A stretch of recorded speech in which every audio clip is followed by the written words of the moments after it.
A narcissist household. Um, my parents were divorced, so I was raised in two narcissist households. Female narcissists use their narcissistic power to destroy you. Male narcissists use their narcissistic power to get ahead. Um, but they certainly don't use it to work together or for any type of good, whether they know it or not. But they know it somewhere. They just don't care. It's been 43 straight years of dealing with high level, just narcissistic, wackadoo brain park from hell. And I learned a lot to survive it, right? And one of the main things I learned, I remember in the beginning, is they cannot take it. They cannot take what they dish out. If you ever want to get them away from you immediately, just start being overly emotional and lovey-dovey. That will get a narcissist out of your hair, like, instantly for a minute. But like it's a quick, get them off of you. They can't, their worst fear is being exposed and looking bad, looking bad, right? Because they don't take accountability for anything from losing their keys to anything at all, to killing somebody. All right, it's the same thing for them. Even if like they lost their keys and you found it, they would be like, "Oh, you just took them and then you took them and put them there and acted like you just found them, but really you hid them from me." That's how they look at it. They don't think like we do. So you can't ever get on the same page with them, like, "Oh, I'm going to do something nice for my narcissistic boyfriend, husband, girlfriend, whatever."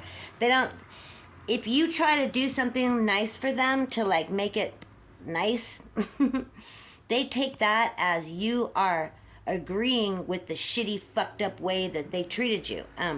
They're taking that as you agree, they're right, you're wrong, and now we're both in agreement. So if there's any type of happiness on their part, it's because in their head, you're having a moment where you guys both agree that they're perfect and you're the asshole. All right, this is how it is. You have to accept it, no matter what, because it doesn't get better; it gets worse. They are never gonna suddenly apologize and own up and be like, "You know what? You're right.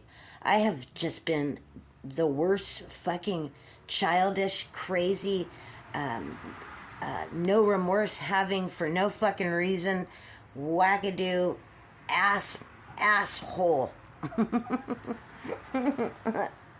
And no, they're not going to admit it, okay? And they're not going to give you closure either. So what they're going to do is turn against you and badmouth you and do all kinds of fucked up and lie their ass off. They're going to try to turn everyone against you. It depends on your situation, how far they get, but they will do it and try to, and they will get some stuff done. All the times that you thought in the beginning that they were like listening to you and stuff, no, they were taking notes for down the road. All right, so I know you notice how all of them say the same exact thing. Like, is there a secret school they go to where somebody gives them this textbook and they all have to memorize it, no matter who you are and where you come from? But somehow we all know, because it's a mental brain fucking problem. It's a learned behavior. It's sometime when they were younger, they got so hurt that they got cut off from themselves and they can no longer feel things the way that they should. Like, for example, they cannot enjoy any of their own accomplishments, okay? Because their life is different than ours, because their life is set up in ways to keep the lie alive. Because the most annoying thing about narcissists and hurtful to me is that if they, beyond all the other stuff about it, is when to be accountable for them is they actually feel like they're being murdered. They actually take it as they're being murdered, okay? So that was the part that made me start accepting it more, was because of that irrational That's what they're consistent with, of their irrationalities. And then I started noticing things like, the certain shit only happen when we're alone. The same little gamut of rules about narcissists. And this is years and years ago. All right? It's an insidious thing because it's so premeditated and calculated. And you just gotta go. That's what you gotta do, because the only way to make your point is to do that. And it's sad and it's heartbreaking. But for me, God came along and told me, hey, come with me. Take my hand and never look back, and come with me. And your dreams will come true because you chose to do better for your own heart and the greater good.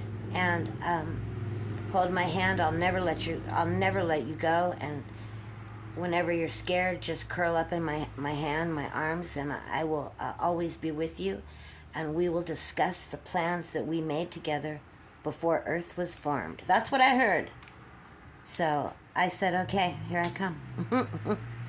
Because we all end up in the same place. This isn't real. This is an illusion, this life we're living. It's an amazing illusion, and it's part of a whole reality, but this little sliver of us, this part of us that's here incarnated in these bone suits, this is a dream. This is not, well, it's an illusion.